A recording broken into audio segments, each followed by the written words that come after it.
Have you ever heard of the meaning of the number 888 and its spiritual importance?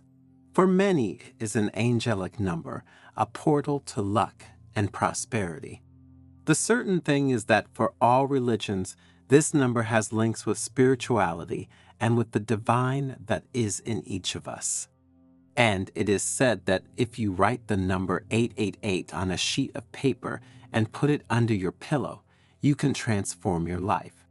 By doing so, in fact, you will be able to attract prosperity, serenity, and inner peace. But how are things really?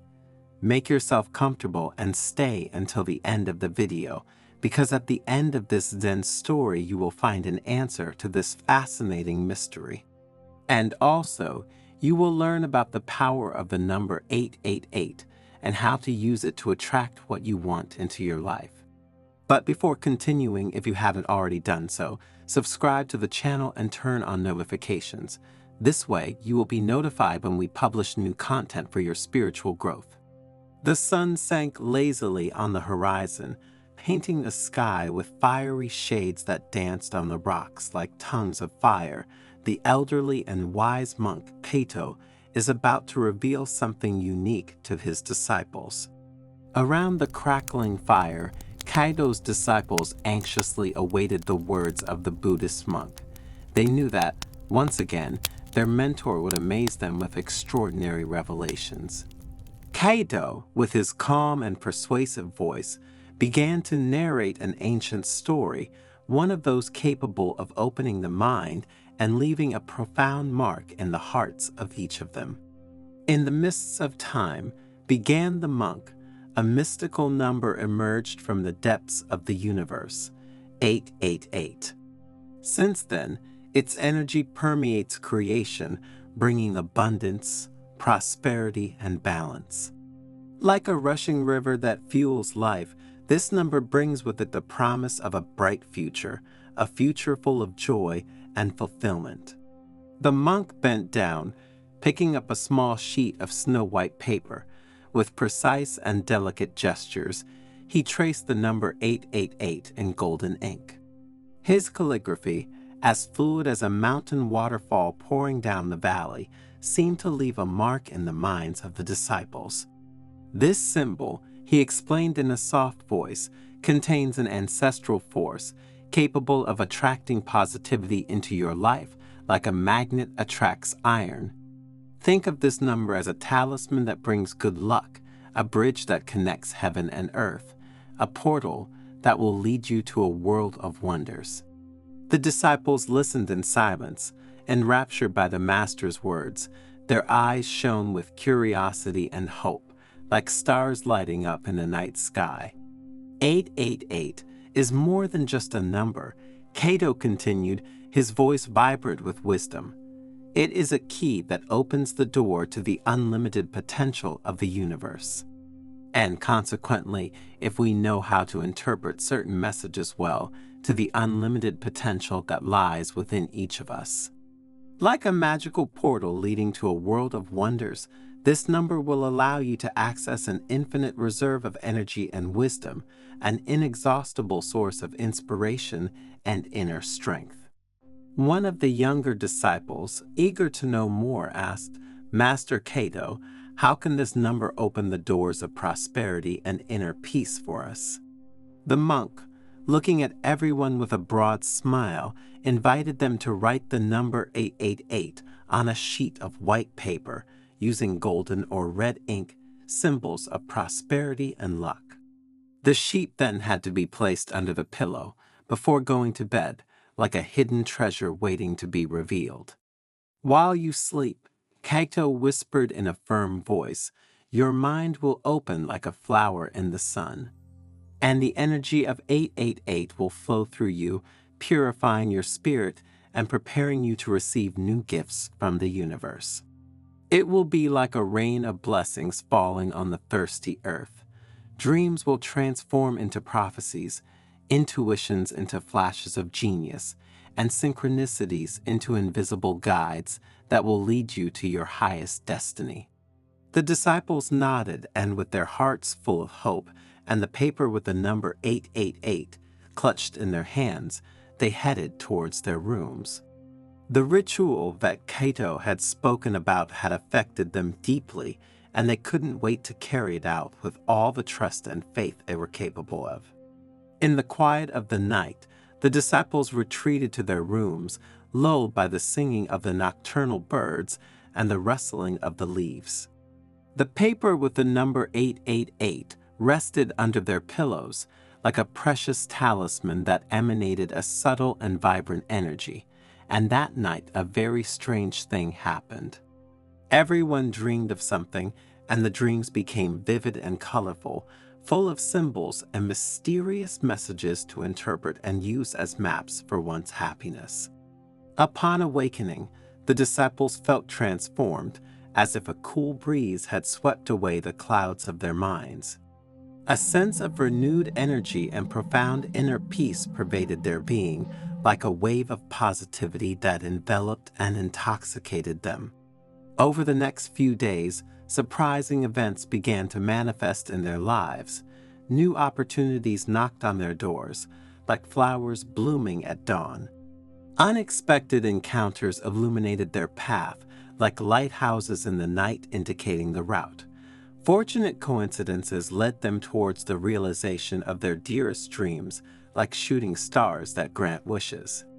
The disciples, amazed and happy at these events and this transformation, went to Cato to thank him and to ask to know more about the number 888.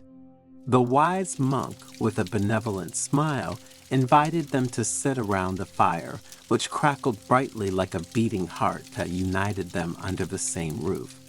888 is an angelic number, Cato explained, his voice vibrant with wisdom. It is a message sent by our spiritual guardians, a precious gift that infuses our lives with hope, love, and protection. Like a lighthouse in the night, this number guides us towards our highest destiny, illuminating the path ahead with its golden light. In Buddhism, the number 8 represents the Eightfold Path, or the path that leads to enlightenment. And the 888 is seen as a symbol of spiritual perfection and awakening, a symbol to be respected, and thanks to which one can find one's path in life. Master Cato asked the disciple, "Is it true that this number is also important for other religions?" The monk, smiling, replied that in the Christian tradition, the number 888 is associated with Jesus Christ, because in Greek, the name of Jesus has this same numerical value. And for this reason, it is seen as a symbol of redemption, salvation, and eternal life.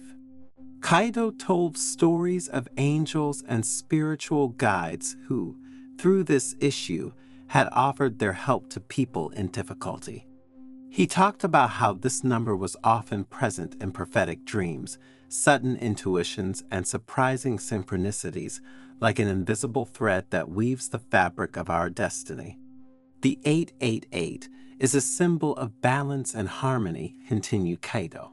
Like a bridge that connects heaven and earth, this number helps us find the right balance between our spiritual aspirations and our material needs. It is an invitation to live a life full of meaning, in which external prosperity is accompanied by internal growth, giving us emotional balance and mental well-being. While the disciples listened with great interest, and their hearts were grateful to their mentor for the wisdom he imparted to them, the monk taught them how to meditate on the number 888. Thinking about this number, my dears, visualize how a golden light flows through your body and purifies your soul. And pay attention to the signs and synchronicities that manifest themselves in your life, recognizing them as messages from the universe that guide you towards your destiny. The disciples, with hearts full of gratitude, from that day continued to constantly practice the ritual of the number 888 and meditate on it. Their life turned into a journey of discovery and joy, where every day was a new chapter in a wonderful story. The numbers danced before their eyes like notes of celestial music that invited them to follow the rhythm of the universe. And their lives, despite the challenges and tests to which they were subjected, continued in the name of trust, faith, and perseverance. Challenges are like stones that help us build the path of our life, Kaido had told him during his lessons. Do not be afraid of falling, because it is only by falling that you learn to get up. The 888 is with you. You just need to open your heart to feel its energy. The most difficult test was for Akiko, a young disciple with a pure heart and a kind soul. A sudden fire destroyed her house, leaving her with nothing. Akiko was disheartened and cried desperately, believing that the universe had abandoned her to her fate. Kaido took her hand and led her to the top of a hill overlooking the valley. The sun was rising, painting the sky in shades of pink and orange. Look, he said, pointing to the breathtaking view. The universe has not abandoned you. It has given you this test to make you emerge like a phoenix from the ashes. Remember that the 888 is with you. Have faith, and your inner strength will guide you despite adversity. Akiko watched the sun rise and felt a new strength rising within her. The monk's words gave her the hope and determination to rebuild her life. With the help of his fellow disciples and the community, he built a new house, more beautiful and more resistant than the previous one. After overcoming various tests and challenges, the disciples felt transformed. They had acquired a new awareness of themselves and their place in the world. One day, Kaito gathered them together again and asked them, "What have you learned from all this?" The disciples, moved and aware, recounted their experiences. They had learned that true wealth is not in material things, but in inner strength, love, and compassion. And that the number 888 is not a magical lucky charm, but a symbol of their unlimited potential. And again, that the key to a happy and fulfilling life is to trust your intuition and live in harmony with yourself and the universe. Master Kaito looked at them with pride and greeted them with these words, "Now you are ready to spread your light in the world. Use your wisdom to help others and to create a better world." Have you ever heard of the Buddhist custom of putting salt in your shoes? And do you know what exactly this ancient practice, which has its origins in the wisdom of Buddhists and Oriental medicine, is for? Salt is known for its countless uses, not only in cooking. You probably already tried several thanks to suggestions from elders. In the kitchen, it is a formidable ally, and according to the most recent research, it is not the worst culprit in raising blood pressure. And its uses do not end here. Salt is in fact a precious ingredient even in domestic cleaning, because it helps to clean and cleanse. Furthermore, in the form of a saline solution, it is a powerful disinfectant for wounds and skin abrasions. Not to mention its uses as an exfoliating scrub, anti-dandruff remedy, bath salt, and we could go on forever. But few people know that for Buddhists, putting salt in their shoes has a very important meaning on both a spiritual and medical level. And we will see it in the Zen story that you will hear shortly, where you will discover 5 reasons why you should also try to put it in your shoes.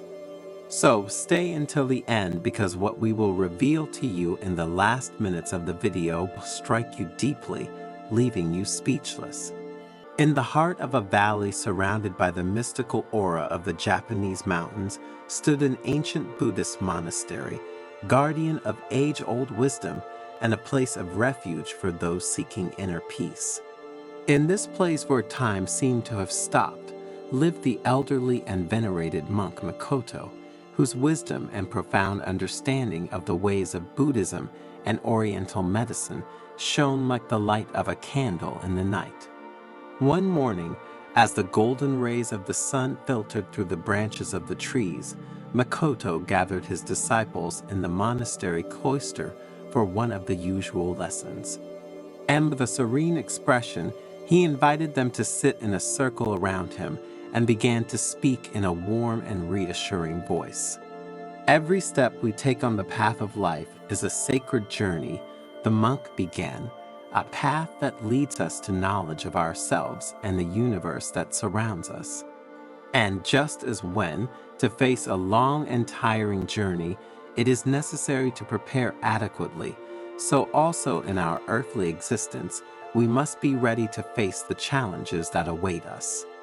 The disciples listened, enraptured by their master's words, and when Makoto mentioned the ancient custom of putting salt in shoes, their minds opened to the wonder of a tradition as ancient as it was mysterious.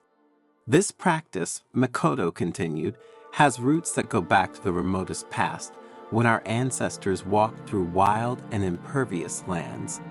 In those distant times, salt was not just a condiment to enrich foods, but a precious commodity, a symbol of purity and protection. The senior monk took a moment's pause, letting the words settle like delicate sand in the minds of his disciples, and then continued. I will now explain to you the 5 main reasons why the practice of putting salt in your shoes is so significant and important for our spiritual path and for our health in general. First, Makoto said, salt has the power to absorb moisture, just as the Buddha absorbed the suffering of the world. When we put salt in our shoes, it helps us keep our steps light and agile. In Buddhist practice, humility is often associated with the heaviness of worries and suffering that we carry with us along the path of life. Just as the weight of water filling our shoes in the rain slows and weighs down our pace, so the worries and tensions of the mind can hinder our progress towards inner peace and enlightenment. Putting salt in your shoes symbolizes the desire to free yourself from this burden, to let go of worries, and to maintain a lightness of spirit despite the challenges encountered along the way. Salt acts as an absorbent of these worries, allowing our steps to remain light and agile as we proceed in our search for inner peace and wisdom. To enhance the meaning of this aspect, Makoto told them the story of an old fisherman who, during a storm, had saved his boat from breaking thanks to a bag of salt that he had thrown on the deck to absorb the water. The second reason to put salt in your shoes, Makoto continued, is that salt has purifying properties. By assimilating impurities, salt purifies our path, freeing it from harmful influences and spiritual obstacles.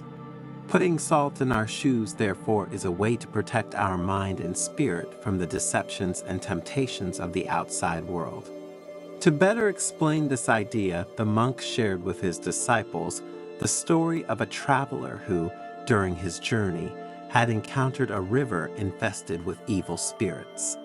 Thanks to the salt in his shoes, he was able to cross the river unscathed, protecting his mind and spirit from negative influences. The third reason, Makoto continued, is that salt helps us maintain balance. Just as the mountains that surround us are symbols of stability and strength, putting salt in our shoes also helps us to root ourselves in the earth and to remain steadfast in the face of the storms of life. The mountains surrounding the monastery represent the image of stability and strength, said the monk. Just as these towering rock formations remain steadfast even in the face of the most violent storms, so we too must learn to maintain our inner stability as we face life's challenges. And putting salt in your shoes symbolizes this balance. The salt, in fact, acts as an anchor for our steps, stabilizing them and preventing unwanted falls along our path. When we walk with salted shoes, we feel more solid and rooted to the ground, as if we have a deep connection with the earth itself.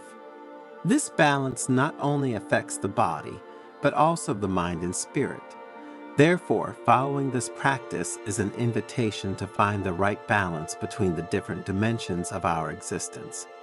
Between work and rest, between action and contemplation, between joy and sadness, between good and evil. When we manage to maintain this balance, we can face life's challenges with serenity and determination, without being shocked by the ups and downs we encounter along the spiritual path. To make the concept clearer, Makoto told them the story of a young monk who, during a meditation on the banks of a stormy mountain stream, had found perfect balance thanks to the salt he brought with him. As the disciples became more and more involved with the stories of their spiritual guide, Makoto continued with the fourth reason. Salt also has healing properties, he said. In Oriental medicine, in fact, salt is considered a natural remedy to relieve pain and tension. Putting salt in your shoes can soothe not only the physical discomforts, but also the mental ones that we encounter along our spiritual path. To demonstrate this idea, the monk shared with his disciples the story of a farmer who, suffering from an open wound on his foot, had found relief by immersing his foot in a saline solution. Continuing with the fifth reason, Makoto talked about how putting salt in your shoes was a gesture of gratitude. Salt is a precious gift from the earth, and using it mindfully reminds us to be grateful for all that life offers us, both the joys and the challenges, said the master. The disciples listened to Makoto's words with deep reverence, grasping the wisdom behind that seemingly simple gesture, but the monk wasn't finished yet. Looking his disciples straight in the eyes, he added, "My dears, there is a reason linked to this practice that I wanted to leave until last due to its importance. Putting salt in your shoes is a rite of passage that connects us to past generations and all the people who have walked this earth before us. Every grain of salt represents their stories, their challenges, and their victories. When we put it in our shoes, we join an eternal bond of wisdom and resilience that crosses time and space, transmitting their spirit and strength in our footsteps." Faced with this revelation, the disciples were speechless, contemplating the depth of this apparently simple gesture. They understood that, for Makoto, salt in shoes was not just an ancient practice or a symbol of protection and purification, but a connection to humanity itself and all the lives that have passed before them. Have you ever had the problem of sleeping in one position rather than another? Some people sleep on their stomachs, some on their right side and some on their left side. Then there are those who love to do it curled up in a fetal position and those on their stomach. And again, there are those who love wearing pajamas and those who don't. There are those who love having blankets on and those, however, who want to feel free. Well, if you are among those who have never asked themselves the problem, thanks to the Zen story that follows, you will discover what happens if you sleep on your left side. So stay until the end, because what you will hear will leave you breathless and will make you seriously reconsider the way you are used to sleeping. In a quiet Buddhist monastery located among the mountains of Japan, immersed in the serenity of the gardens, the elderly and wise monk Shinzo decided to dedicate a special evening to sharing profound truths about the way we are used to sleeping. The moon, bright and round in the night sky, seemed to bless the atmosphere of contemplation that spread among the devoted disciples gathered in the main hall. Shinzo, sitting on a tatami, began to speak in a calm voice, as if his words were a light breeze that caressed the minds of those who listened to him. Today, dear disciples, we will see why sleeping on your left side is the best thing you can do for your physical health and emotional well-being, the monk began. We will explore together the profound connections between the practice of left-sided sleep, the benefits for our body and spiritual awakening. Finally, you will understand why Buddhist monks have been sleeping on their left side for centuries. While the disciples were increasingly fascinated and intrigued by the topic, Shinzo continued his speech. In the ancient Eastern tradition, the connection between the body, the mind, and the spirit was an essential part of the path to wisdom and balance. And sleeping on the left side has always been of great importance. This choice is not random, but reflects a profound understanding of the physiological and spiritual principles that guide the practice of sleep. The first advantage of sleeping on the left side, said the monk, is to achieve optimal lymphatic drainage. Lymph flows through our body, and it is important that it does so like a quiet river that flows gracefully through the earth. You should know that the left side of our body is the guardian of this vital flow because it carries with it a load of proteins, glucose, and other substances. Sleeping on this side is like offering a clear path to the river, allowing our body to rid itself of toxins, a bit like a river carries the dry leaves of drifting trees. With a benevolent look, Shinzo turned to his disciples, masterfully narrating the second gift. The stomach and the pancreas are a bit like the deities of our internal temple, said Shinzo. When we lie on our left side, we create a sacred space for the dance of these two organs, which cause gastric juices to move with the grace of dancers in a theatrical performance. You see, sleeping like this isn't just a physical act, it's an invitation to an internal celebration, a silent celebration of enzymes preparing our body for a new day. The monk, happy to see the disciples so interested in his words, continued talking about the third gift deriving from sleeping on the left side, purification, a true nocturnal ritual. Resting on your left side, he said, facilitates the flow of digestive waste, like a stream flowing through fertile soil. The intestine becomes the garden where nutrients are deposited, and in the morning, our body prepares for an elimination ceremony, a daily rebirth. Under the soft light that filled the room, Shinzo elaborated on another benefit of sleeping on the left side, talking about the love of the heart.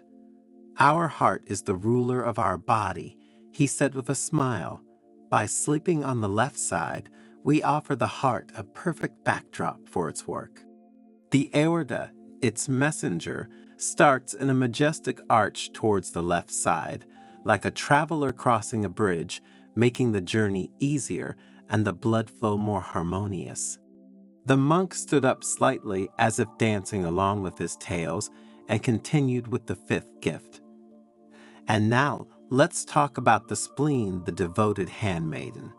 This hidden organ, guardian of our life force, finds peace when we lie on our left side. Bodily fluids become messengers of this peace, making their way to the spleen like pilgrims arriving at a secret sanctuary, nourishing and invigorating. And how have you slept until today? Write it in the comments and let's discuss the topic. In the meantime, if you're enjoying the video, leave a like and share it. You will help us produce new content every day for your spiritual growth. With a deep gaze, Shinzo introduced the sixth gift with a touch of poetry. Like nature following the course of the river, sleeping on the left side is an act of connection with gravity, the silent master who guides our journey night. The force of gravity becomes the guardian of the pathways of our lymphatic drainage, a silent companion that accompanies our body through its purification ritual. In resting on the left side, the master continued, we also find balance between body and mind. Sleeping on the left side is not just an act of comfort for the internal organs and for our body in general. Ancient Oriental wisdom teaches us that this way of resting enriches our health and our connection with the internal and external world. It is a true hymn to life, which reveals itself in the dreams and quiet of the left side. Sleeping in this way, then, is not just a rest for the body, but an opportunity for inner awakening and spiritual awakening. While the world lies in deep sleep, we, as practitioners of left-sided conscious sleep, we immerse ourselves in the depths of being. It is a sacred moment in which the mind frees itself from the chains of everyday thought, opening subtle doors to universal awareness. Shinzo, still smiling at his disciples, explained the concept of the balance between yin and yang in sleep. The left side, in its more yin nature, envelops us like an embrace of the night. The The quiet that arises from this practice is a gift, an offering to our inner essence. Through concrete examples, Shinzo told of nights in which the monks, immersed in the practice of conscious sleep on the left side, felt the energy flow like a calm river crossing their being. The vital energies, in harmony with nature, dance while the body rests, creating a harmony that resonates in the entire monastery. The benefits of this practice, therefore, go far beyond the physical aspect, involving the spiritual one. Delving deeper into the analysis of the physical benefits, Shinzo told of elderly monks who, by embracing this practice, had experienced greater flexibility and strength in their meditation practice. Sleeping on the left side thus becomes a perfect complement to the search for enlightenment, preparing the ground for the mind and body. The monk, between one story and another, underlined the importance of bringing this awareness into everyday life, making it a healthy habit to never give up. It is not only in the quiet of the monastery that we can cultivate this practice, he underlined. Let us bring it with us into our homes, honoring our body as a temple in which the sacredness of the night resides. Shinzo, focusing on the sounds of the cicadas and the river that could be heard around the monastery, added, "Nature itself teaches us the importance of aligning our sleep with the flow of the world. The left side, like a leaf cradled by the wind, connects us to this eternal dance." As his disciples listened with great interest, Shinzo shared other important benefits of sleeping on the left side. Sleeping on this side, he said, facilitates breathing, creating a harmonious synergy between the flow of air and the beating of the heart. When you lie on your left side, your trachea and esophagus take on a more natural and straight position relative to your spine. This alignment facilitates the passage of air through the trachea and towards the lungs, facilitating freer breathing. Additionally, the diaphragm, the main muscle involved in breathing, is located under the lungs. Sleeping on your left side allows your diaphragm to move more freely, promoting deep, smooth breathing. And the location of the heart on the left side of the chest is another key element. Sleeping on this side, in fact, reduces pressure on the heart and allows better blood circulation. Sleeping on your left side can help prevent acid reflux as well. With this position, the stomach sits lower than the esophagus, reducing the risk of gastric juices backing up into the esophagus. And then, added Shinzo, sleeping like this offers natural support to the spine, maintaining optimal alignment for a tension-free awakening. "Have you ever noticed," asked the monk, "that the spine has a natural S-shaped curvature? When lying on your left side, this position better reflects the natural anatomical curvature of your spine, minimizing stress on your discs and joints." "Remember," said the monk, "that sleeping on your left side is not only a way to make your body rest better, but becomes a path to awareness and spiritual growth." Just as Buddhist monks, being aware of the interconnection between body and mind, have always adopted the left side as the privileged position for sleep, you too should get used to doing so. This way, both your body and your mind will feel better. Have you ever noticed that you have specific lines on the palms of your hands? Lines that intertwine, branch out, and intersect like mysterious paths on an ancient map. And have you ever wondered whether or not they have any meaning? You should know that the lines on your palms are not just simple random marks. According to Buddhist tradition, these lines have profound symbolic and spiritual meanings, and they can reveal hidden aspects of your personality, your potential, and your destiny. In this Zen story, thanks to Buddhist wisdom, we will focus in particular on the sun mine and see what it means to have this sign on the palms of your hands. So, if you are ready to embark on a mystical journey between legend and reality in search of your inner peace, follow the video until the end. You will discover the secrets of the sun mine, a symbol that has fascinated scholars, researchers, and truth seekers for centuries. And you will understand how this sign can influence your personality and destiny. It will be a mystical journey between legend and reality that could change your life. But before continuing, if you haven't already done so, subscribe to the channel and activate notifications to be updated when we publish new content for your spiritual growth. There is a monastery among the mountains of Japan which welcomes souls in search of enlightenment and wisdom every day.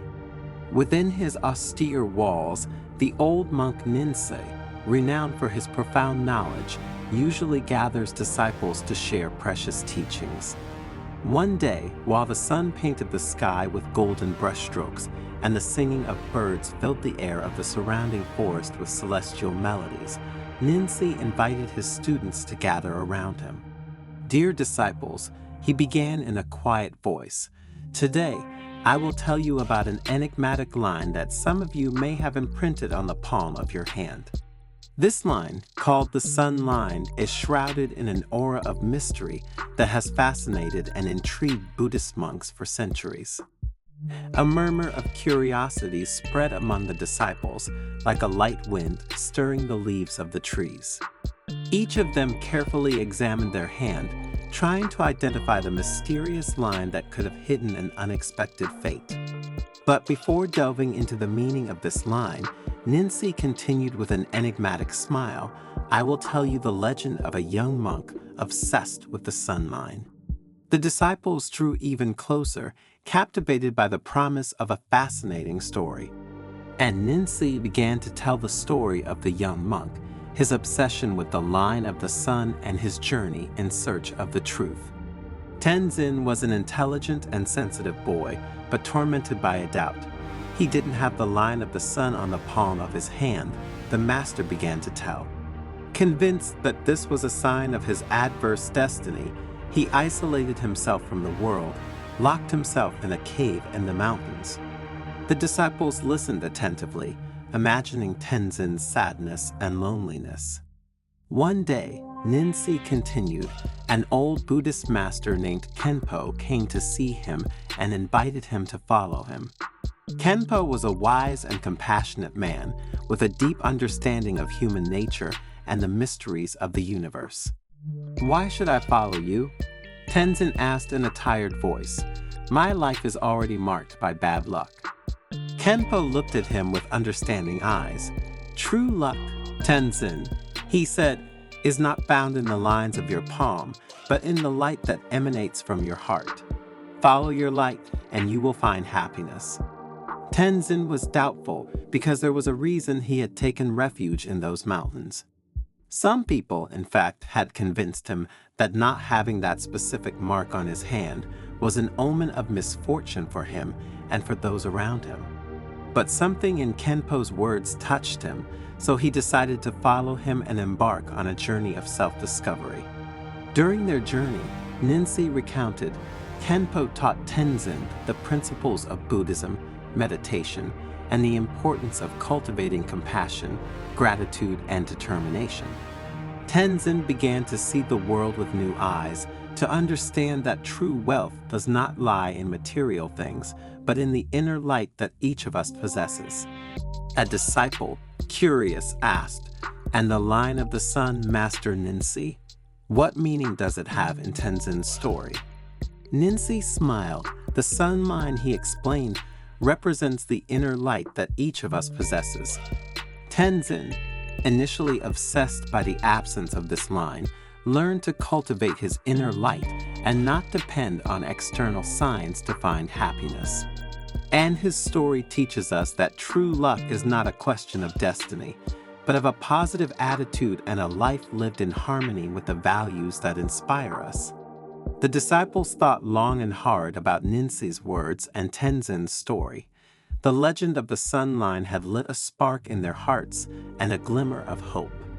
The desire grew in them to explore their own inner light and to live a more authentic and meaningful life where there was room for mental well-being. Over the next few days, Ninsei led his disciples in a series of meditations and teachings centered on the sun line. The sun line is often associated with a person's inner light, representing their potential, their creativity, and their ability to shine in the world, Nancy said. According to those who deal with palmistry, a well-defined and marked line can indicate an individual with great potential to be realized, while, on the contrary, a weak or absent line can suggest a still unexpressed potential or a need to cultivate one's inner light. While the disciples were more and more attracted by the words of their mentor, Ninsei went on to talk about two other aspects traditionally linked to this sign on the hands. The sun line is linked to success in various areas of life, such as career, finance, and personal relationships, he added. A long, straight line can indicate an individual destined for success, while a short or irregular line can suggest obstacles or challenges to overcome to achieve one's goals. However, it is important to remember that success is not just a matter of fate, but also of commitment, determination, and positive choices. If we do not commit ourselves with dedication, consistency, and perseverance, we cannot expect that everything will go well and that our life will move towards success and serenity, continued the monk with conviction. Master Ninsei asked another disciple, "What are the spiritual implications of this sign on the hands?" According to the wisdom of older monks, and according to the studies of some palmistry experts, the sun line is associated with spirituality, intuition, and connection with the divine. A deep, curved line can indicate an individual with strong spiritual sensitivity and deep intuition. And the presence of particular signs along the line, such as crosses or stars, can be interpreted as a sign of a special connection with the spiritual world. Then, after having remained silent for a while to ensure that everyone paid attention to these concepts, he invited them to reflect on the position of the line on their palm. This line, my dears, is present on the palm of your hands, and do you think it can suggest some traits of your personality and potential? Once again, a soft murmur arose in the room where they were gathered. Each of them meditated on the Master's words. However, the sun line is not an immutable destiny, Ninsei continued, but rather an invitation to discover our natural talents and inclinations. It is a symbol that reminds us that each of us possesses a unique and special inner light, ready to shine if fueled with passion and dedication. The disciples enthusiastically engaged in the practices proposed by Ninsei, starting to pay more attention to their thoughts.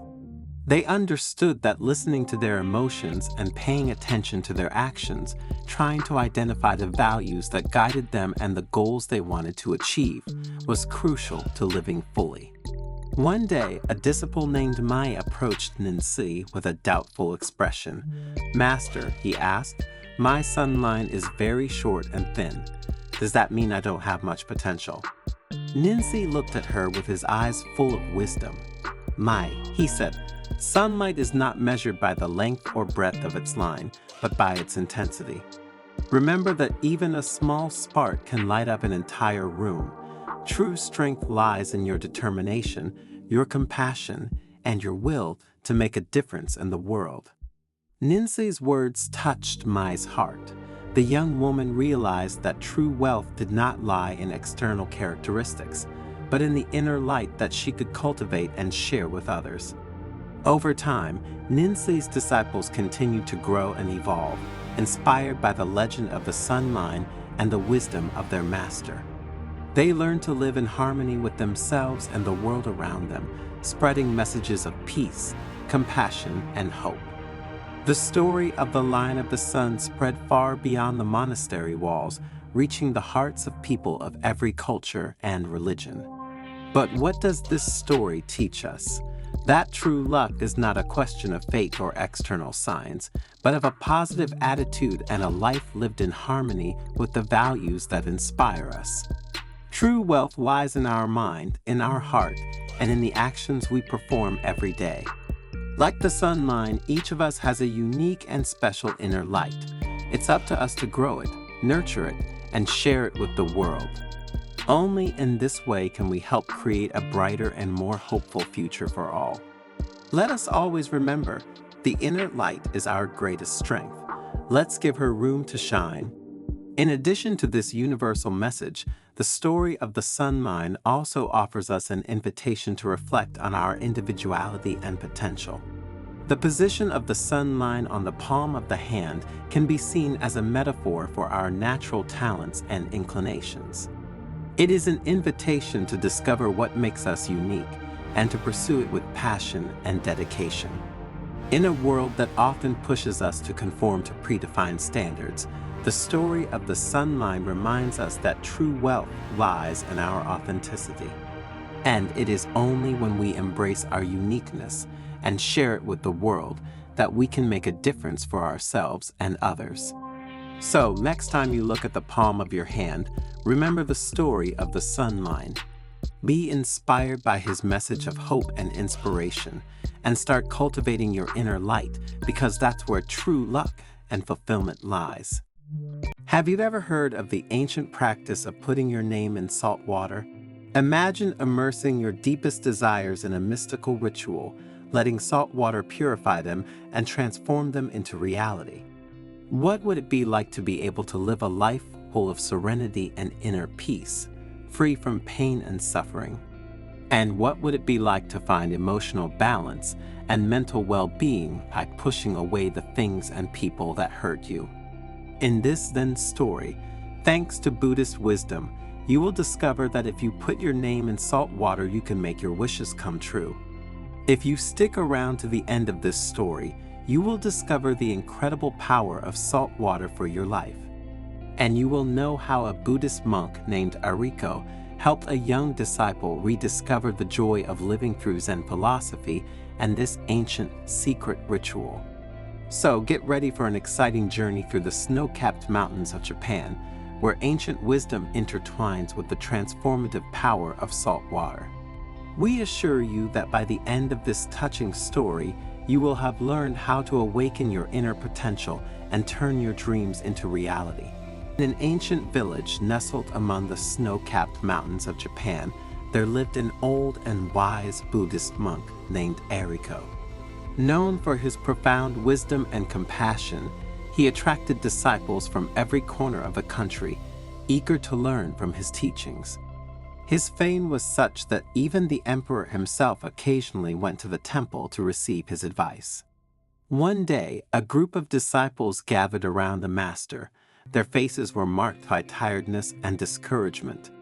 They had fought long and hard, facing all kinds of obstacles and rejections, but life didn't seem to give them what they deserved. This is why they felt tired, trapped in an endless routine, destined for an existence devoid of the well-being and peace they had always desired. Ariko looked at them with her eyes full of kindness and said, "Would you like to learn how to break down those barriers that prevent you from reaching your true potential? What would it be like to be able to overcome the waste we have to deal with every day? And what would it be like to be able to obtain what we need to live peacefully?" The disciples, faced with these questions, nodded, recognizing in Ariko's words the reflection of their own difficulties. "You are not alone," continued the elderly monk. "Many of us have faced these challenges. But there's one thing I want you to know. Every obstacle, every rejection is just part of the path to something bigger and more extraordinary." Today, I'm here to share with you something special, something that can change the course of your life in a way you don't even imagine. Ariko paused, letting her words sink into their hearts, and the disciples smiled, convinced that they would soon find out. What I'm going to tell you about is a powerful force, a philosophy of life that will not only help you achieve your goals, but will also allow you to discover a deeper sense of purpose and fulfillment. It's not just a technique, Ariko clarified. It's a way of thinking, of acting, of being. It is a tool that can unleash your maximum potential and take you beyond what you ever thought possible. Are you ready to take the first step towards a fuller, more exciting and rewarding life? The disciples, intrigued and full of hope, nodded enthusiastically. Then let us join together on this journey to personal transformation, Ariko exclaimed. A journey where every challenge becomes an opportunity and every dream becomes an achievable reality. It's time to unleash your inner greatness in all its splendor. And so, Ariko began to guide his disciples along the path of awareness and personal realization. By teaching them the principles of Zen philosophy and powerful techniques such as meditation, gratitude, and manifestation, he would give them the keys to a more fulfilling life. One day, while the disciples were meditating by the lake, Ariko told them a legend that had been handed down for generations. It is said that in the depths of this lake lives an ancient and wise dragon, guardian of a magical pearl that contains the knowledge and wisdom of the universe. Legend has it that only those with a pure heart and a determined soul can find the pearl and gain its powers. The disciples listened to the story in amazement, fascinated by the possibility of gaining such knowledge. The master smiled and said, "The legend of the dragon and the pearl is a symbol of the potential that lies within each of us. Inside us is an inexhaustible source of wisdom and strength, just waiting to be awakened, and we must learn to do it." To help his disciples connect with their inner potential, Ariko taught them a special ritual, the salt water ritual. Salt water represents purification and transformation, Ariko explained. With this ritual, you can free your mind from negative thoughts and channel your energy towards your deepest desires. Now, listen to me carefully because I will explain exactly what you will have to do to put this powerful ritual into practice. The disciples carefully followed Ariko's instructions. Taking a blank sheet of paper, they wrote down their deepest desire clearly and precisely. Then, they folded the sheet and immersed it in a carefully prepared bowl of salted water. As the sheet absorbed the salt water, Ariko guided them in a deep meditation, helping them visualize their wish already fulfilled. He invited them to feel the positive emotions they would feel once they achieved their goal, to perceive the joy and satisfaction that would derive from it. At the end of the meditation, the disciples took the paper out of the bowl and left it to dry. Ariko assured them that the ritual had activated the power of manifestation and that their wish would come true if only they continued to believe in it with faith and perseverance. In the following days and weeks, the disciples put their mentor's teachings into practice, cultivating gratitude and faith in the power of manifestation. However, some of them began to doubt when their wishes did not come true immediately.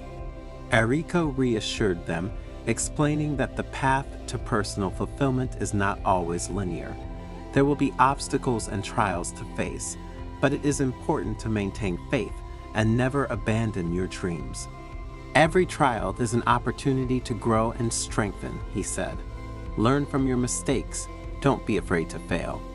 Failure is not the end, but just a step towards success, and it is only by failing that you can learn how to achieve your desires. The disciples, inspired by the monk's words, continued to persevere, facing challenges with courage and determination. And over time, they began to see the fruits of their efforts. Their wishes, once just distant dreams, began to come true, one after the other. As the disciples achieved their goals, they realized how powerful the potential resided within them. They had learned to turn their thoughts into reality, to overcome limitations, and create the life they wanted. Gratitude became a constant feeling in their hearts. They were grateful to Ariko for his teachings, grateful for the experiences they had lived, grateful for life itself. One day, after many years of teachings, Ariko felt that the time had come to leave this world. He gathered his disciples around him and said, "My journey is coming to an end, but my teaching will live on through you. Take with you the wisdom you have learned, share it with the world, and help others find their inner light." With a smile full of peace, Ariko closed her eyes forever. His disciples, moved and saddened, promised to honor his memory by continuing to spread his message of hope, compassion, and personal fulfillment. But what does the story of the monk Eriko and salt water teach us? That all of us, to live a full and satisfying life, must learn to awaken the potential that resides in each of us. This story is a message of hope that reminds us that we can create the life we desire, if only we have the courage to believe and persevere. Like Eriko's disciples, we can learn to transform our thoughts into reality, to overcome limitations, and realize our greatest dreams. All through gratitude, faith in the power of manifestation, commitment, and perseverance. Have you ever heard of the ancient practice of washing your feet with vinegar? And have you ever heard of its enormous benefits on both a physical and mental level? And again, did you know that behind a simple daily act like this lies a profound spiritual meaning? The Zen story you will hear shortly will be a journey of discovery and reflection, where we will explore not only the physical benefits, but also the profound spiritual meanings of this ancient ritual. Get ready to immerse yourself in a story full of wisdom and stay until the end, because you will discover what also happens on a spiritual level if you take foot baths with hot water and vinegar. In a quiet monastery located among the green hills of Japan, the elderly Buddhist monk Kada sat among his disciples, surrounded by the silence and serenity that enveloped the sacred place. Golden sunset light filtered through the windows of the main hall, barely illuminating Kava's serene face as she prepared to share profound wisdom with her followers. The time had come to talk about the ancient practice of washing the feet with vinegar, a ritual that combined personal care with the deepest spiritual teachings. Kada began his story by introducing the ancient and mysterious origins of the ritual of washing the feet with vinegar. This practice, he said in a calm but firm voice, has been passed down through generations of Buddhist monks. It combines respect for the physical body with the search for spiritual purification, and today we will see how a simple daily gesture can help both the body and the spirit. While the disciples, remaining silent, prepared to listen to the wise words of the monk, Kada told stories handed down in the monastery of ancient masters who used vinegar as a tool for healing and purification, both for the body and for the spirit. The sacred writings speak of monks who, after long meditations in the woods, returned to the monastery to wash their tired feet with vinegar, thus renewing their commitment to the path of spiritual awakening, continued Kava. You must know, he added, that in ancient monastic communities there were real ritual ceremonies that accompanied the washing of the feet with vinegar. And this is the demonstration of the enormous respect and sacredness attributed to this gesture of purification that we try to pass on over the years. As the disciples' interest and curiosity grew more and more, Kada began to talk about the physical benefits of washing with vinegar. Vinegar is known for its antimicrobial and antifungal properties, Kada explained fervently. These help prevent and fight skin infections such as nail mycosis. This was very important in the past, when monks worked outdoors and could incur infections of various kinds. And it is very important in our times, in which many of you spend many hours with shoes on or frequent places, such as public swimming pools or gyms, where you come into contact with fungi of various types.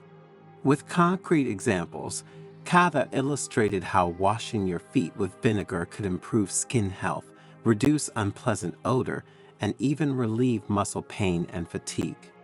Immersing your feet in a solution of water and vinegar is like giving them a regenerating and invigorating treatment, he added with a pleased smile, underlining how ancient healers suggested this ritual to safeguard health. On a physical level, washing your feet with vinegar brings numerous benefits, especially for blood circulation and muscle relaxation. Imagine tired feet after a long day of work or walking. Immersion in a solution of water and vinegar not only soothes fatigue, but also promotes blood flow through the blood vessels of the feet. This improves tissue oxygenation, helping to reduce swelling and relieving any pain or discomfort.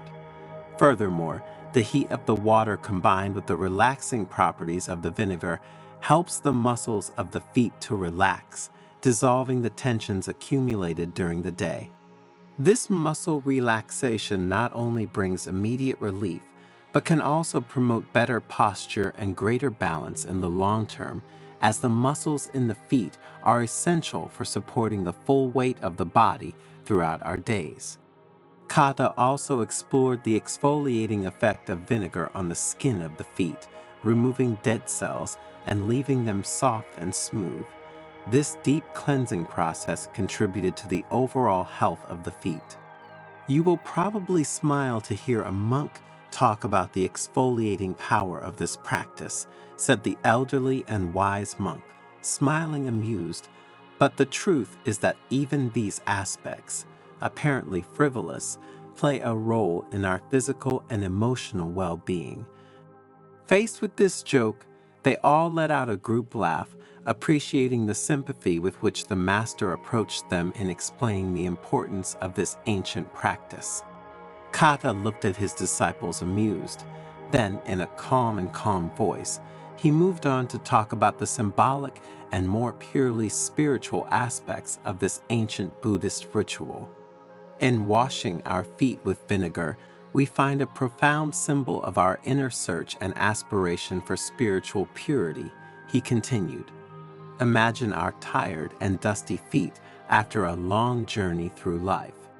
Every step we take leaves an imprint, a sign of our experiences, our struggles, and our joys. Yet, despite the weight of the journey, we continue to advance with determination and hope. In this simple act of washing the dirt off our feet, we see reflected the desire to purify our mind and heart from the impurities of the world. You must think of vinegar as the transforming force that acts on us, as a regenerating liquid that flows over our feet, bringing with it a new vitality. Just as vinegar slowly dissolves accumulated dirt and sweeps away dead skin from our feet, so we seek to loosen the chains of selfishness, hatred, and fear that imprison us. Through this ritual, we come closer to the awareness of our limits and our fragilities, paving the way for a greater understanding of ourselves and others.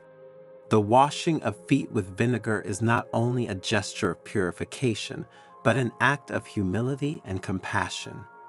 Every time we bend down to wash the feet of another, we recognize the sacredness of the service and the importance to take care of each other.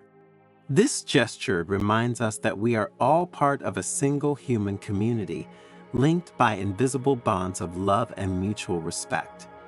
For this reason, the monks used to wash each other's feet. And it is the same reason why, in some forms of meditation, we suggest that people who come to visit us dedicate themselves to this practice on others. We can wash the feet of a child, a parent, a loved one. It will be a way to take care of ourselves and that person we care about, moving our hearts and minds towards inner peace and emotional balance. According to the ancient Buddhist monks, my dear disciples, washing the feet with vinegar is a path towards inner renewal, a journey that commits us to overcoming our fears and embracing our humanity with courage and kindness. Proceeding with his teachings, Kata also emphasized the importance of practicing foot washing with vinegar with full awareness and presence of mind. Every drop of vinegar is an opportunity to be fully present in the here and now, he said firmly. So practice mindfulness during the ritual, observing the sensations, thoughts, and emotions that arise as you soak your feet in the vinegar. In this way, he continued, foot washing becomes not only an act of purification, but an experience of profound connection with oneself and the surrounding world. Kata, during this lesson, was not limited to the theoretical aspects, but also suggested breathing and meditation exercises to be practiced during the ritual, to promote greater awareness and mental tranquility. Remember that through regular practice, added the monk with a smile, in addition to the tangible benefits for the body, such as cleansing, relaxation, and improved circulation, the very act of washing your feet represents a symbolic act of humility, purification, and rebirth. Feet are our connection to the earth, our point of contact with the outside world. Cleaning and caring for them is a way to honor our relationship with nature and with ourselves. And vinegar, with its ability to dissolve impurities and renew the spirit, becomes a precious companion on this journey of personal and spiritual growth. I therefore invite you to carry out this ancient ritual with awareness and gratitude, always remembering its deepest meaning. Have you ever wanted to help someone even though they didn't explicitly ask you to? And how did it go? And have you ever wondered if your good intentions could, in fact, have caused a negative ripple effect that you weren't aware of? In the Zen story you are about to hear, we will see that not helping others, unless they ask you, is best for them and for yourself. So stay until the end, because what you discover thanks to Buddhist wisdom could change the way you see the world of human relationships. In essence, you will see how helping those who do not want to be helped can have negative repercussions on your life and theirs, and you will discover how your karma will be affected. But before continuing, if you haven't already, subscribe to the channel, turn on notifications, and share the video. These small gestures will help us produce new content every day for your spiritual growth. In a quiet Buddhist monastery, surrounded by lush gardens and ancient trees, the old and sagacious monk Norio gathered his disciples to talk about a topic very close to everyone's hearts. His curiosity was palpable and his eyes were fixed on Norio.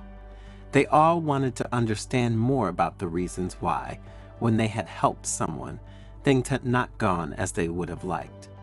Life is like a great river, and each of us is a small boat navigating this tumultuous course.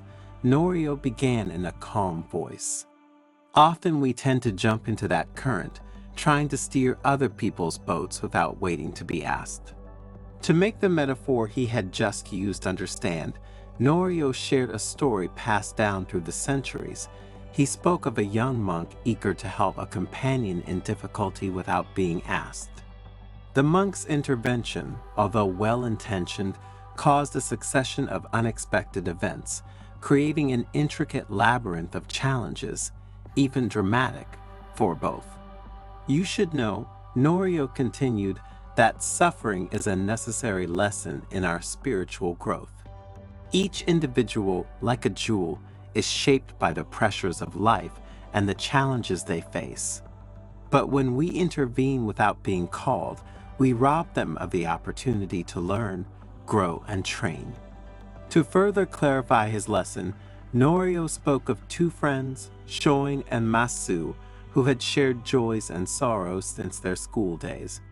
One day, Shoin heard about the financial problems Masu had found himself in and decided to secretly help him by paying off some debts that his friend couldn't pay. His intentions, said the master, were naturally good. However, Shoin's gesture had unexpected and disastrous consequences. Masu, although grateful to his friend for the unsolicited help, was deprived of the opportunity to resolve the situation in his own way. Additionally, he noted that Shoin had discovered some details about his personal life that he would have preferred to keep confidential. On the one hand, this led Masu to feel an emotional detachment from his friend. On the other hand, Shoin began to feel a growing strain on the friendship. He felt that his act of kindness had not produced the relief he had hoped for, but had instead generated a sense of shame and a change in the dynamic of the friendship itself. In short, unsolicited help had created discord and confusion, demonstrating how, in life, even good deeds can have unexpected consequences. What we often don't understand is that each individual is at the mercy of their own karma, Norio explained, and every action we take, good or bad, comes back to us like an echo. When we help without being asked to do so, we upset the delicate balance of another person's karma and paradoxically harm our own as well. The old monk told other stories, such as that of a young man who, eager to solve the problems of a dear friend without her having asked him, found himself involved in a series of endless difficulties and misadventures. If you enter a labyrinth that is not yours but someone else's without being asked, Norio continued, you could set off a chain reaction of events, creating an intricate web of karmic connections. And your gesture of friendship, no matter how absurd it may seem, could end up doing more harm to the friend in question and to yourself. Imagine wanting to cure someone without asking them if they are willing to give up the things that made them sick. Norio said, suffering is often caused by past actions, and our intervention could alter the natural course of learning that the individual should ultimately experience. Norio then went on to talk about Buddha's teachings, highlighting how even he himself had resisted the temptation to intervene without request.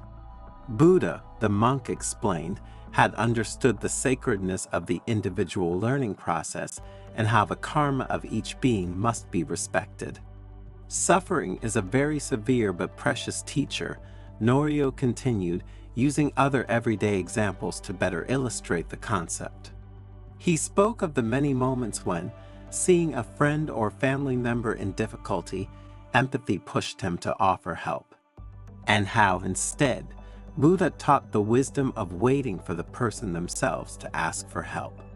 Suffering is almost always the result of past actions, and karma is the supreme law that governs the universe, Norio said. When we intervene unsolicited, we enter a karmic vortex that can drag us into other people's problems, with unpredictable consequences for both of us. Remember, suffering is like a teacher who guides us along the path of spiritual growth, said Norio. To interfere with this process is to deprive others of the wisdom that only suffering itself can teach. Norio told other stories about daily life at the monastery, showing how the monks applied these teachings in daily practice. Dozens of monks I have trained, he added, became wiser and more self-confident men precisely because I avoided intervening directly in their problems. By resisting the temptation to intervene to solve certain problems, I allowed them to face their own challenges and learn the lessons that karma had in store for them. Every action we take is like throwing a stone into a pond, Norio said, using a metaphor to clarify the concept. The ripples spread and return to us. When we help without asking, we not only influence the karma of others, but we create ripples that can impact our own lives. In conclusion, what do we understand from this story, and how can you help us? The moral we can draw from this story is a reminder of the wisdom of discerning when to reach out and when to wait. Karma, like an unbroken river, carries our actions with it, and the way we offer our help can alter the very structure of destiny. Before reaching out to help someone, we must reflect on what they really need, Norio admonished. Not everyone seeks advice. Sometimes they just need a listening ear and an understanding heart. Therefore, let us always remember to respect the sacredness of the individual path of each human being. Help should never be an impulsive act, but rather a conscious gesture, respectful of free will, and the path of personal and spiritual growth of others and ourselves. Life is an intricate web of lessons and opportunities for growth. When we offer our help without being called, we can deprive others of the precious opportunity to learn about themselves. Wisdom lies in recognizing that sometimes the best lesson is the one learned through one's own effort and experience. Therefore, let our help be a beacon of light, offered when requested with awareness and respect, rather than a chain of unexpected events. Have you ever thought that itching could have a spiritual meaning? And have you ever wondered if it could be more than just a physical annoyance? What if we told you that itching can hide a deep spiritual meaning that no one has ever told you? A message that your body, mind, and spirit are trying to communicate to you. A secret message that you would do well to listen to so that you can live at peace with yourself and with the world around you. Sounds amazing, right? But in the heart of Japan, in an ancient monastery, a wise monk named Tetsuo has dedicated his life to studying mysteries like this. And in this fascinating Zen story, we will take you on a journey to discover ancient wisdom and a new perspective on itching. You will discover how itching can be a sign of imbalance, an invitation to healing, an opportunity for spiritual growth. And if you stay until the end of the video, you will understand how to discover when itching is a simple physical annoyance and when, on the contrary, it is a spiritual messenger.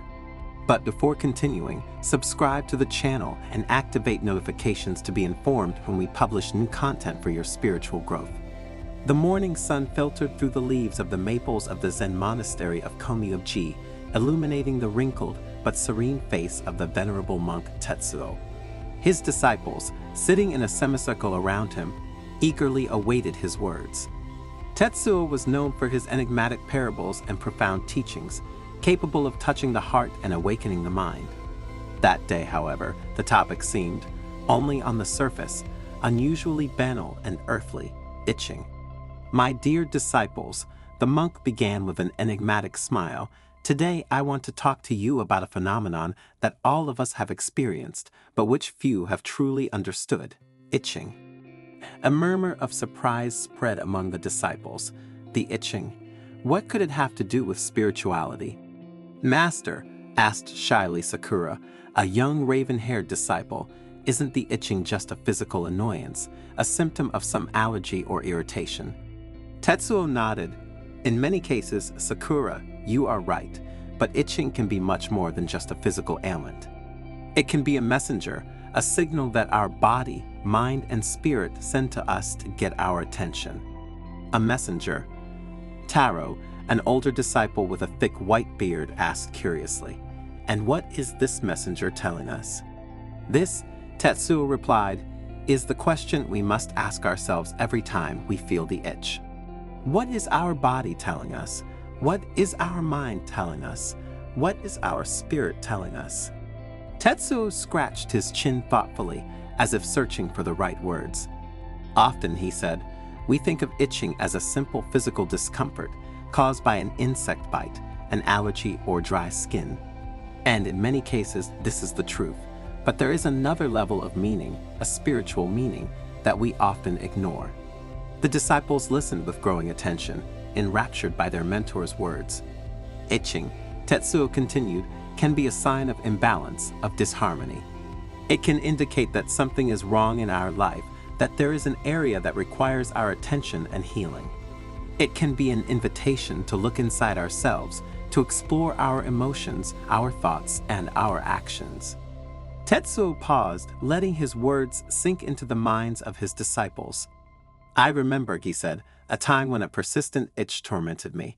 I couldn't concentrate on meditation, nor find peace in my thoughts. Initially, I thought it was just an allergic reaction to the pollen, but the itching persisted even after taking the medicine. What did you do, Master? Sakura asked with concern and great curiosity. I began to meditate on the itch itself, replied the Master. I observed the sensations, I explored the emotions that came from it. And slowly, I began to understand that the itching was a reflection of a deep anxiety that I had repressed, an anxiety related to an important decision I had to make. And then? Taro asked, what did you do to make this discovery turn into something positive? Once I recognized and addressed that anxiety, the itching went away, Tetsuo replied. I realized that my body was sending me a signal, an invitation to take care of my mind and spirit. Then, as his eyes shone with wisdom and his smile spread peace, he added, The itch, my dears, is a call to action. It is an invitation to take care of ourselves, physically, mentally, and spiritually. It is an invitation to find balance, harmony, and inner peace. The disciples were fascinated. Tetsuo's words had opened their eyes to a new way of seeing itching, a way that went far beyond simple physical discomfort. Thanks to the master's explanations, they realized that throughout their lives, they had often felt itching without a specific physical reason. But Master, Sakura asked, how can we distinguish between a physical itch and a spiritual one? It's not always easy, Sakura, the monk replied, but there are some clues we can look for. A spiritual itch tends to be persistent, unresponsive to physical treatments, and accompanied by other sensations or emotions, such as anxiety, frustration, or restlessness.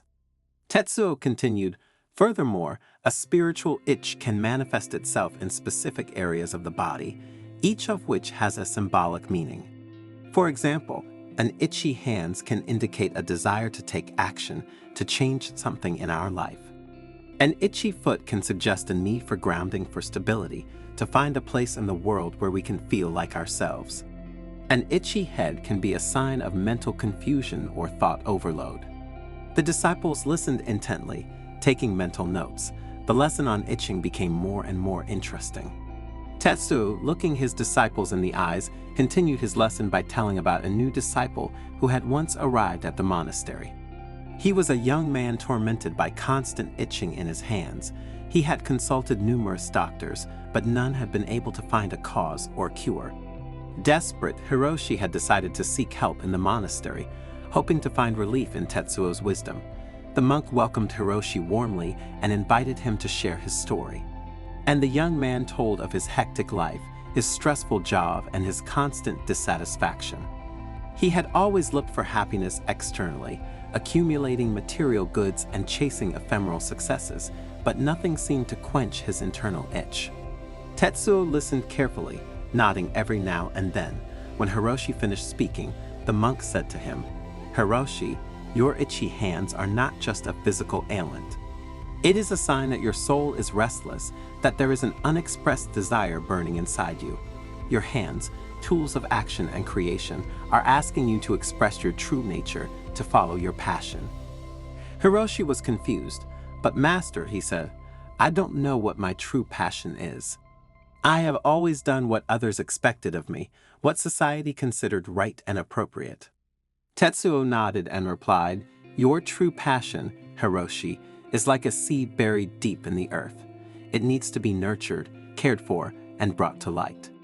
Start exploring your interests, experimenting with new activities, following your curiosity. And above all, don't be afraid to make mistakes, to try and try again. Only in this way will you be able to discover what truly makes your soul vibrate. Hiroshi, inspired by Tetsuo's words, began to dedicate time every day to self-discovery. He experimented with painting, writing, music, dancing, cooking, gardening. Every activity opened new doors for him, showed him aspects of himself that he didn't know, and slowly the itchy hands began to subside. One day, while he was working in the monastery garden, he felt a deep and unexpected joy. His hands, immersed in the earth, seemed to dance among the plants, creating harmony and beauty. In that moment, Hiroshi understood that his true passion was nature, taking care of the earth and its creatures. And from that day on, he enthusiastically dedicated himself to gardening, transforming the monastery garden into an oasis of peace and abundance. The itchy hands had completely disappeared, replaced by a feeling of contentment and serenity. He had found his true calling, his purpose in life.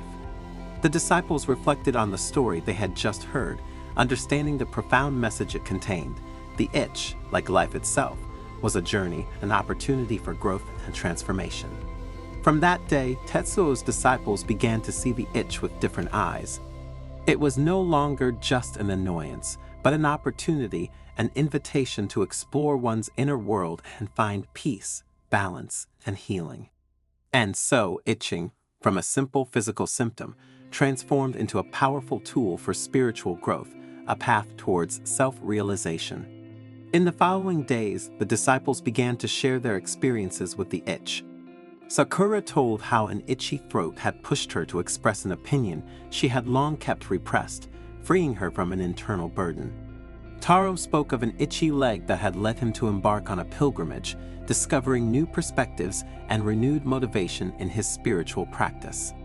Every itch, every signal from the body, became an opportunity to deepen self-knowledge, to face one's fears and insecurities, to free oneself from old patterns and embrace change. And the Komyoji Monastery became a place of healing and transformation, where itching, from an annoying symptom, was transformed into a precious ally on the spiritual path. And Tetsuo, the wise monk, continued to guide his disciples with love and compassion, teaching them to listen to body language and find inner peace. Have you ever heard of the ritual of putting a glass of water under the bed before sleeping? If you often feel tired and depressed, if you have found yourself struggling with anxiety and a lack of inner peace, you should know that this ritual can help you change things. But what are its secrets? How can a simple glass of water change our mood and bring us towards greater mental balance? You will understand this thanks to the Zen story you will hear shortly. So stay until the end, because we will explain exactly the procedure to follow. By doing so, this ancient practice will allow you to find serenity and bring order to the frenzy of life. In the quiet cloister of an ancient Buddhist temple, nestled between the mountains and forests of a remote Japanese region, Master Ryo gathered his devoted disciples around him. His face, marked by the wrinkles of time, exuded wisdom and compassion. With a calm wave of his hand, he invited everyone to sit in a circle, while the twilight dyed the sky in shades of orange and pink. Today, I will tell you about an ancient practice passed down by generations of wise monks and healers. Master Ryo began in a calm but incisive voice, capturing the attention of the people present. It is the ritual of the glass of water under the bed, a simple gesture but full of profound meanings on a spiritual level, a practice used for centuries to promote inner peace and tranquility during sleep. His disciples looked at him with eyes full of interest, eager to learn the secrets of this mysterious practice and try it on themselves. The history of this ancient practice dates back to distant times. Master Ryo continued as the candles illuminated his face. It is said that in the remote lands of Ki province, there lived a young samurai named Haruki. Although he was gifted with great courage and skill in the arts of war, his heart was tormented by doubts and fears, like a rough sea in a storm. On a dark night, Haruki went to his village's Zen master, a wise man respected by all, seeking answers to his inner torment. The monk continued. "Master," Haruki said with a trembling voice, "how can I find the peace I long for in my heart?" The Zen master handed him a glass of water and said, "Take this glass and place it under your bed before you sleep. Tomorrow morning, when you wake up, look at it carefully and come to me." Haruki followed his master's advice, and the following morning went to him with trembling curiosity. "What did you see, Haruki?" asked the master. "The glass was full of water," replied the young samurai. "And now, pour the water into this cup," ordered the master. Haruki obeyed, and as the water flowed, the master asked, "What do you see now?" "The glass is empty," Haruki replied, amazed. The master smiled sagely and said, "Just like water in the glass, your mind can be agitated by thoughts and worries. But just as water can be poured and the cup can be cleaned, so your mind can be purified by inner stillness." The disciples listened enraptured to the master's words, captured by the depth of his teaching. This ancient ritual, explained Master Ryo, has been passed down by generations of sages who recognized its effectiveness in bringing balance and serenity to the mind and spirit. It is said that a glass of water under the bed can absorb negative energies while we sleep, added the master, while his disciples' gazes lit up with curiosity.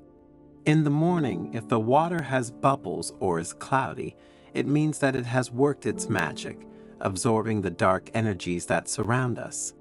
The disciples nodded with understanding, fascinated by the hidden power of this age-old practice. But it's not just a question of negative energies. The master continued, raising a finger as if to underline an important point. The ritual of the glass of water under the bed is a powerful tool for cultivating inner peace and combating anxiety and depression. When we observe the water in the glass before sleeping, explained the master, we focus on its calm and clarity, letting our mind free from the worries and tensions of the day. And with every breath we take, we imagine the water absorbing all our anxieties and fears, leaving us in a state of stillness and tranquility. Therefore, as you may have understood, we are talking about a path of meditation. The disciples nodded gratefully, internalizing the master's words and meditating on the transformative power of the ritual of the glass of water under the bed. But water is also an element of connection and purification, continued the master, whose face radiated calm and wisdom. Through this ritual, we get closer to the very nature of the universe, reconnecting with its primordial energies and rediscovering our true essence. The disciples listened enraptured, captured by the master's words and the intrinsic beauty of this age-old practice. They essentially understood that a profound symbolism was hidden behind this practice. Remember, Master Rio continued in a calm but firm voice, that true wisdom lies in humility and perseverance, in the constant journey towards self-knowledge and compassion towards others. The disciples looked into each other's eyes, illuminated by the light of understanding and awareness. At that moment, in the quiet cloister of the Buddhist temple, it seemed as if time had stopped. And the ancient wisdom of Master Reo continued to resonate in the hearts and minds of his devoted followers who, thanks to his teachings, found many ideas to live peacefully and undertake their spiritual journey. But what is the lesson we can learn from Master Rio's teachings? That the act of placing a glass of water under the bed before sleeping is not simply a ritual for its own sake. Carrying out this practice with faith, awareness, and conviction means having in your hands a very powerful tool to find inner peace, emotional balance, and fight anxiety and depression, added the monk. Remember, my dears, that even the smallest actions can have a profound impact on our mind and spirit, and for this reason we must not underestimate them, but cultivate them with perseverance. Each night, when we place that glass of water under the bed, we are symbolically letting go of our worries and tensions, allowing calm and serenity to flow into our lives. Master Rio, what is the precise way in which we must carry out this ritual? Asked one of the disciples. To practically implement this ritual, just follow a few simple steps, replied the monk. First of all, take a glass of water and fill it about 3/4 full. Then place it under your bed, on the right side of your body. Before falling asleep, observe the water for a few minutes, focusing on its calmness and clarity. Breathe deeply and imagine the water absorbing all your worries and tensions. In this way, all the negative energies that condition our existence for the worse are eliminated overnight. In the morning, as soon as you wake up, check the water. If it is cloudy, unclear, or has bubbles, it means that the negative forces have ended up in the glass, and that the water has absorbed these energies for us. At this point, the container should be emptied, even if the liquid has not changed color and has no bubbles, and the water thrown away. Then the following night we start again with this practice, which should ensure peaceful sleep and dreams. When you notice that the water remains clear, that it has no bubbles and is no longer cloudy, it will mean that you have achieved the emotional balance and inner peace you desire. Have you ever heard of the mysterious and profound spiritual meaning of the number 7? 7 is considered a mystical number in many cultures and traditions. It often represents the search for truth, spirituality, and inner wisdom. And in this video, thanks to a Zen story and Buddhist wisdom, we will talk about an ancient and fascinating ritual handed down over the last few centuries. We will essentially discover what happens if you write the number 7 on a sheet of paper and place it under your pillow. So stay until the end of the video, because from today you will be able to implement a ritual that is as simple as it is powerful on a spiritual level. But before continuing, subscribe to the channel and activate notifications to be informed when we publish new content for your spiritual growth. Under the shade of an ancient cherry blossom tree, Zen master Aizamu sat in meditation, surrounded by his disciples.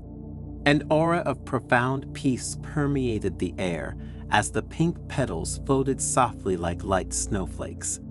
Today, Aizamu began in a quiet voice, "I will reveal to you a simple yet powerful ritual that can help you on your spiritual path. A ritual that has deep roots in Buddhist wisdom and which can bring significant benefits to your life."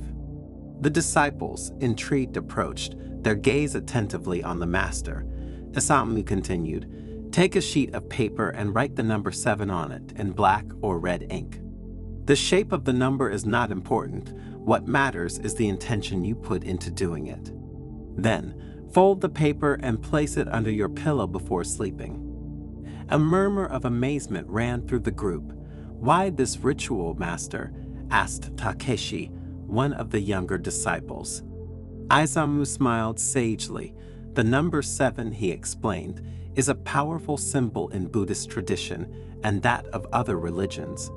It represents completeness, the union of the physical and the spiritual, harmony and balance.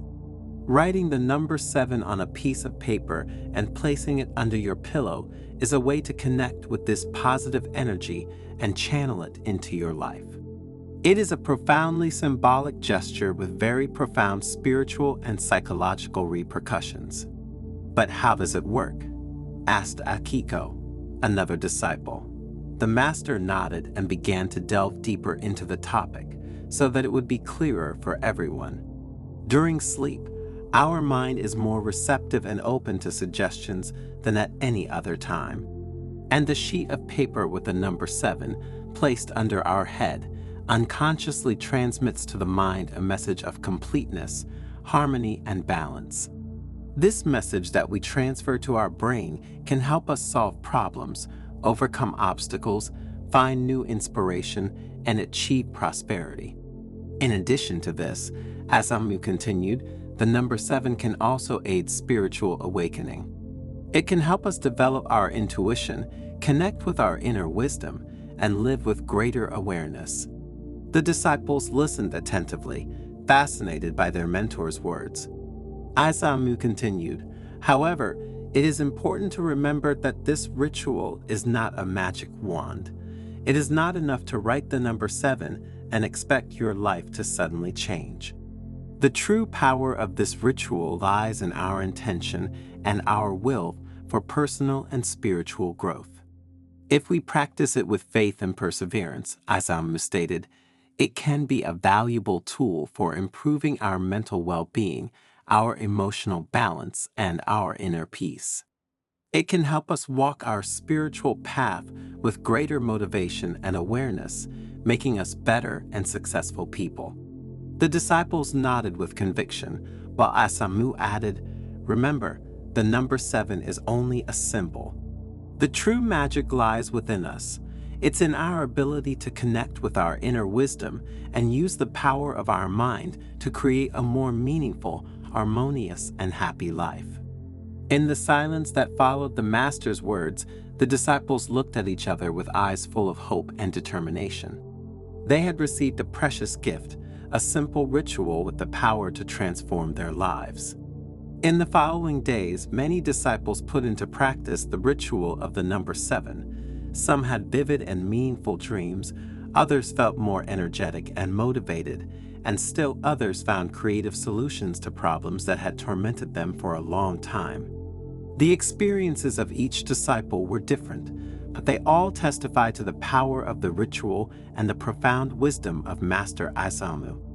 The number 7, from a simple symbol, had transformed into a bridge towards a life richer in spirituality, personal growth, and well-being. The story of Master Aisamu and the ritual of the number 7 quickly spread among the faithful, becoming a precious teaching in the Buddhist tradition.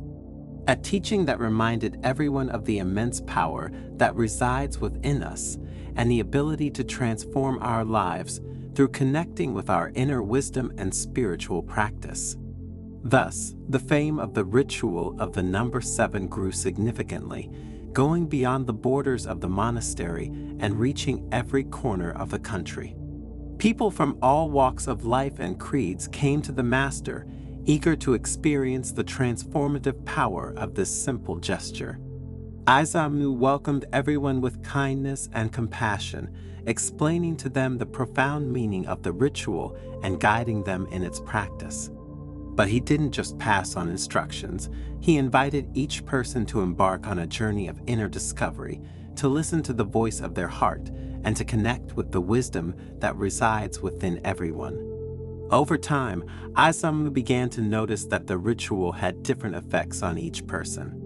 Some found relief from anxiety and stress, others experienced greater mental clarity and creativity, and still others felt more connected to their life purpose.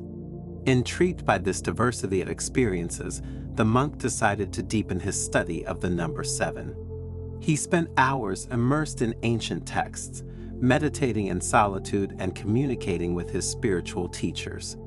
Gradually, he began to understand that the number 7 was not only a symbol of completeness and harmony, but also a portal to different dimensions of consciousness. Through ritual, people could access deeper levels of awareness, exploring their inner potential and discovering new truths about themselves and the world around them. Aisamu then began to teach his disciples how to use the ritual of the number 7 to explore these different dimensions of consciousness. He guided them through specific meditations, visualizations, and breathing techniques, helping them develop their intuition and their ability to perceive the subtle energies that permeate the universe. Among the most attentive disciples was Takeshi, the young man who had shown particular interest in the ritual from the beginning. Takeshi devoted himself passionately to learning the new techniques taught by Aisamu and soon began to experience extraordinary results. During a meditation, Takeshi found himself transported to a place of absolute peace and serenity. He was surrounded by a golden light and felt in perfect harmony with everything around him. At that moment, he understood that the true meaning of the ritual of the number 7 was not to obtain something, but to open up to new possibilities of being and of experiencing reality. From that day on, Takeshi became a spokesperson for Master Aisamu's teachings, traveling the country and sharing his experiences with anyone who would listen. His enthusiasm and deep understanding of ritual inspired many people to embark on their own journey of inner discovery, using the number 7 as a compass to navigate the depths of their being. In the course of this teaching, Aisamu found himself facing new challenges and questions from his disciples. Some wanted to know how to use ritual to achieve success in material life, while others were interested in exploring its potential for healing illnesses or developing supernatural powers. Aisamu listened carefully to each question and responded wisely, always emphasizing the importance of intention and a correct approach. He explained that the ritual of the number 7 was not a magic formula to get what you want, but a tool to connect with your inner wisdom and discover the true nature of reality. And over time, he understood that his task was not only to teach the ritual of the number 7, but also to help people discern between the true and the false, between the authentic teachings and the distortions created by mind. Aizamu then began to teach his disciples how to develop their critical sense, how to recognize the traps of illusion, and how to remain faithful to the path of enlightenment. He encouraged them to question his own words and look within themselves for the answers.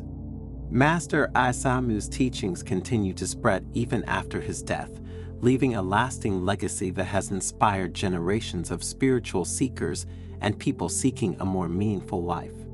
The ritual of the number 7 became a valuable tool for many, helping them connect with their inner wisdom, overcome obstacles, and live with greater peace and harmony. And over time, the young Takeshi became a spiritual master in his own right, attracting disciples from every corner of the planet. He taught them not only the ritual of the number 7, but also the fundamental principles of Zen Buddhism, such as compassion and non-attachment. But what does the story of Master Aizamu and the ritual of the number 7 teach us? That each of us should embark on a journey of inner discovery, and that true magic lies not in objects or magic formulas, but in the depths of our being. It is only through connecting with our inner wisdom that we can find the peace, happiness, and fulfillment we seek. The ritual of the number 7 is just a tool, a symbolic compass that can guide us on this fascinating journey of self-discovery. True transformation happens when we open our hearts and minds to the infinite possibilities that life offers us. If you are ready to embark on this journey, start today. Write the number 7 on a sheet of paper, place it under your pillow, and open your heart to the wisdom that resides within you.